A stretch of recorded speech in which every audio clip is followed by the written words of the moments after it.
What's up, people? Joe Winko here, your favorite Hawaiian guy, and here's my next episode of Joe Winko Talk. So, this is definitely going to be a personal episode of Joe Winko Talk. Nothing morbid or gloomy, but if you like hearing about the failures in my love life, this video has definitely got you covered.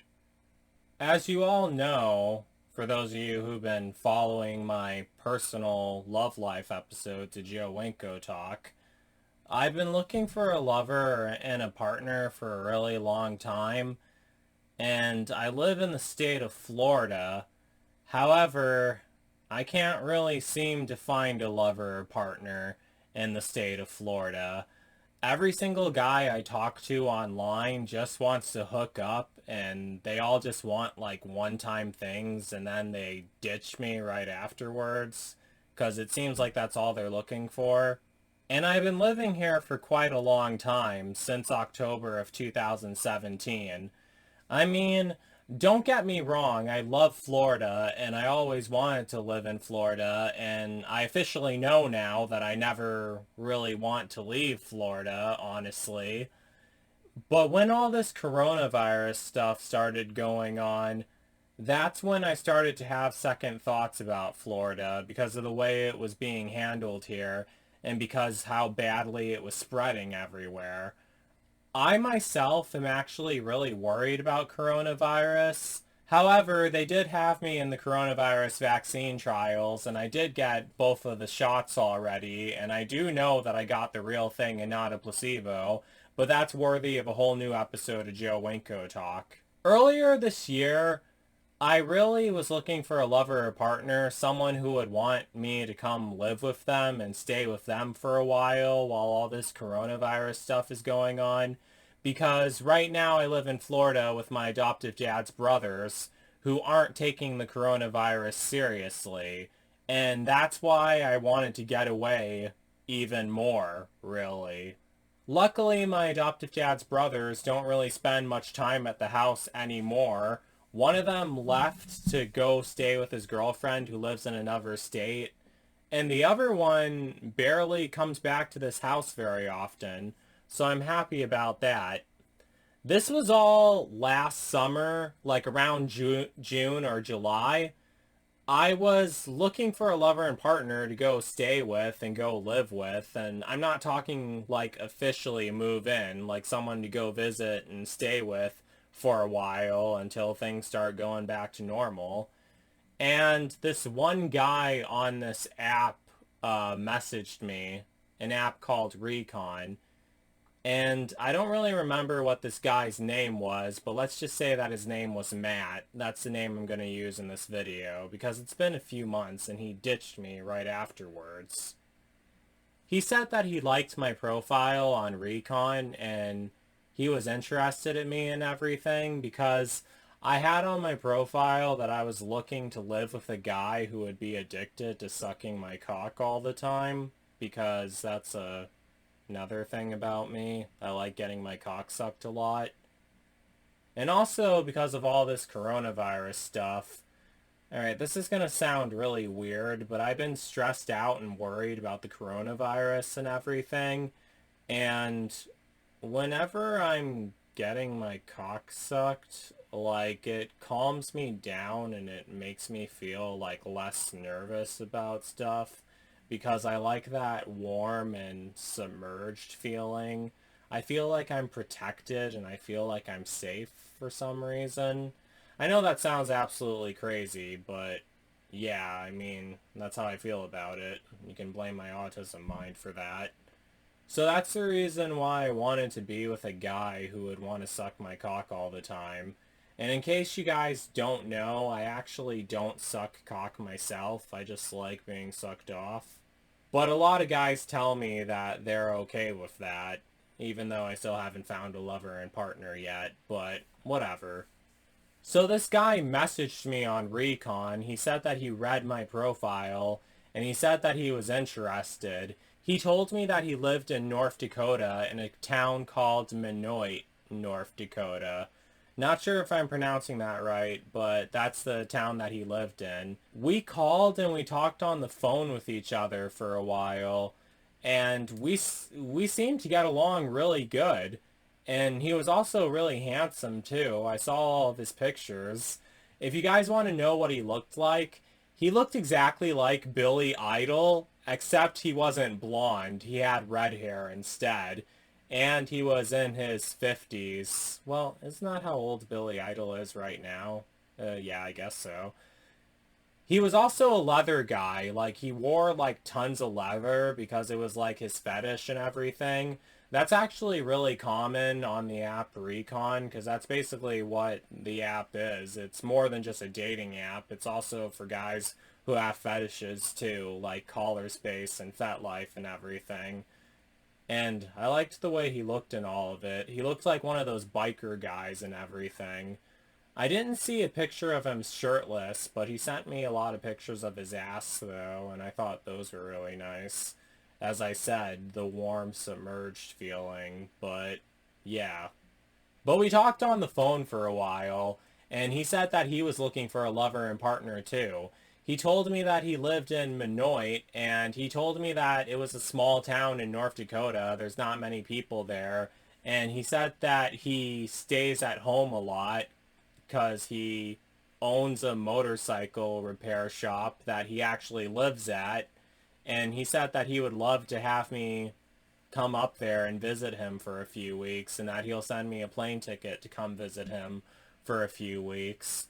Usually I never like flying on airplanes, but because of this coronavirus stuff, there's no way I would want to spend that much time on a bus from Florida to North Dakota. So he told me that he would send me a plane ticket instead, and I said, oh yeah, we should. That'd be awesome. Because I really been wanting to get away from my adoptive dad's brothers, and still do right now, even after getting the experimental coronavirus vaccine. He was telling me that he would love for me to be his lover and partner, and that he would love for me to come live with him. And I wasn't like officially going to move in right away. I just wanted to visit him for a while first.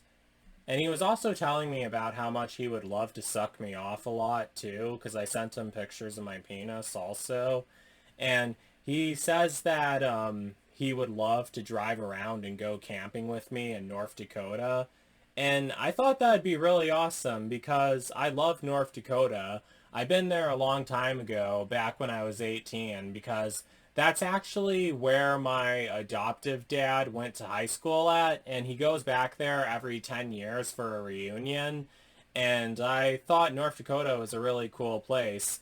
And I know I said many times that I would never want to leave Florida, but at that time I was kind of in a weird state of mind because the coronavirus cases were getting so bad in Florida, and the way it was being handled by our retarded governor, Ron DeSantis, I really wanted to get out of Florida because I didn't feel safe there. So that's the reason why I was open to moving to North Dakota. Also because there was a guy up there who wanted me to live with him and suck my cock, so that was another thing that was tempting me to move up there. He also said that he wanted to drive me around North Dakota, and he wanted to go camping with me too. He said that there was a lot of like rural places that we can pull over and park at. We could set up a tent and a campfire, and then he would suck my cock a lot. And I thought that sounded really erotic and really romantic too. Also, because North Dakota is right next to the beautiful state of Montana. That's a place that I actually been wanting to go back to for a while. I didn't include it on the map of places that I've been wanting to road trip to, but I have been wanting to go back to Montana because I thought Montana was absolutely beautiful. And we even talked about that while we were talking on the phone with each other.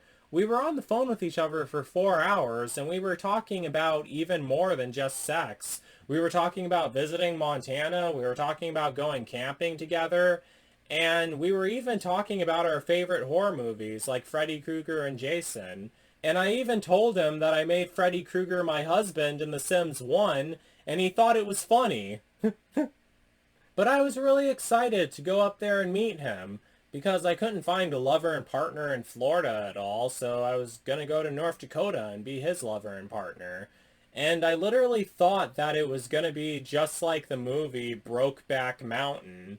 But, needless to say, right after I talked to him, I didn't hear back from him again. And I did text him, he did reply, and I did ask him when can I call him again. And I tried calling him again, but he never answered, and he never replied to my text messages after he replied to the last few times. And I never heard from him again, and he just basically ghosted me. I know that he did. Now, for those of you who've been following my episodes of Joe Winko Talk for a long time, you guys all know that these stories in my personal life are a dime a dozen. A guy sees me online, he starts talking to me, he finds out that he likes me, I like him too. We talk to each other, we talk about meeting up with each other and getting together, but then eventually he gets bored, he cuts me off and drops me, and then I never hear from him again. Or he does something really stupid and really mean, which causes me not to like him, and then he doesn't like me, and then he never talks to me again. And then I get in front of the camera and do an episode of Joe Winko Talk about it. However, this one is actually different from the other times that happened, because I'm actually very glad that he did end up flaking on me.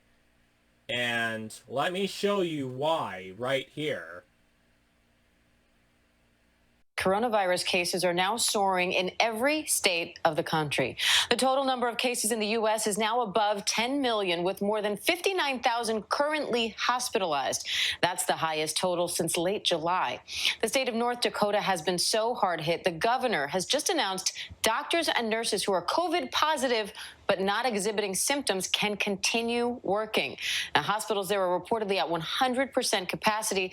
The governor says allowing COVID-positive medical professionals to keep working is the only way to keep up with demand and is in line with crisis guidelines. In the hard-hit state of North Dakota, the city of Minot now has more cases per person over the last 2 weeks than anywhere else in the country. Sean Sitma, the mayor of Minot, North Dakota, joins us now for more on how his city is responding to all of this. Good afternoon, Mayor Sitma. Thanks for being here.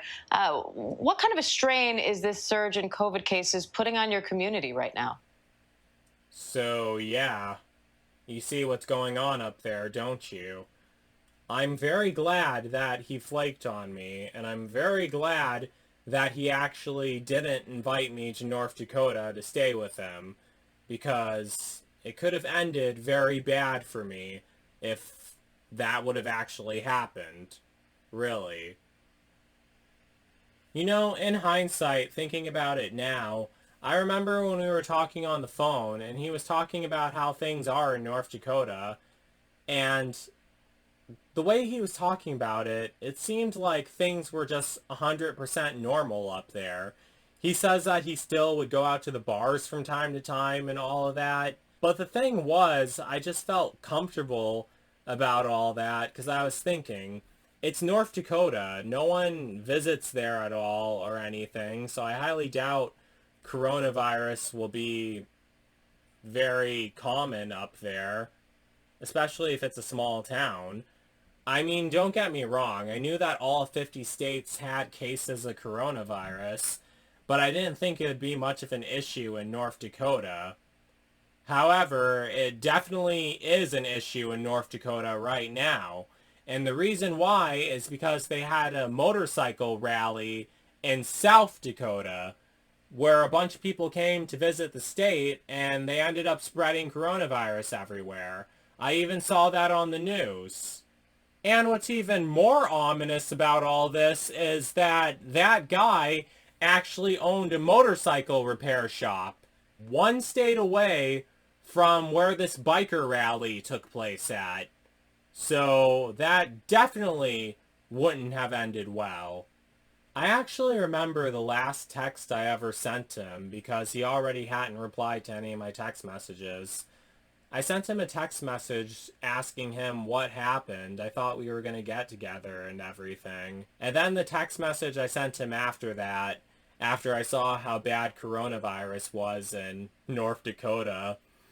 I actually thanked him for not actually sending me a plane ticket to North Dakota to visit him because coronavirus was getting out of hand in North Dakota. Because North Dakota, that's a sparsely populated state. They're not prepared for something like coronavirus. They're running out of room in the hospitals, and even having the hospital staff who tested positive come back to work in the hospitals and everything. So that definitely wouldn't have been good at all. And I told him, thank you for not inviting me. And I also said, I don't know if you're alive right now with all that crazy stuff going on, but thank you for not inviting me up there. That's a bit savage, but I seriously couldn't help it. I mean, I always get upset whenever a guy flakes on me, but this time I was actually glad and grateful for it. Because another thing about it, too, if he would have actually sent me up to North Dakota, I wouldn't have been able to participate in the coronavirus vaccine trials, and I would have never got the coronavirus vaccine. But again, that's a whole nother story that I'll be explaining in another video. And thankfully, my adoptive dad's brothers don't even spend any time at the house anymore, which I'm absolutely glad about. By that point, one of my adoptive dad's brothers, let's just say their names are Tim and Dane, by that point, Tim has already left the state to go live with his girlfriend in Virginia, where he usually always stays, and Dane was barely even spending any time at the house. And nowadays, he spends even less time at the house, which is something I'm very happy about. So things are falling into place, I guess. But that's the reason why I wanted to talk about this in this episode of Joe Winko Talk. I have never felt grateful for someone flaking out on me.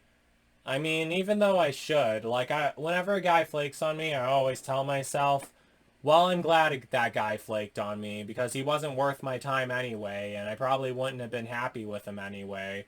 But it's never been this obvious to this point where I actually see how fortunate I am that he didn't make that decision to send me a plane ticket to North Dakota to visit him.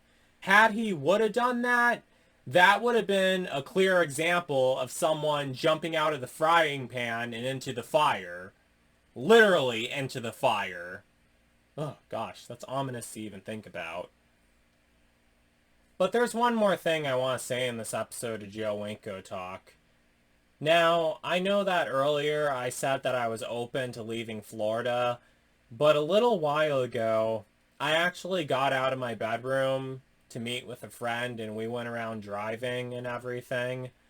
And I looked at how beautiful everything was, the warm weather, the palm trees, because right now it's actually getting cold up north.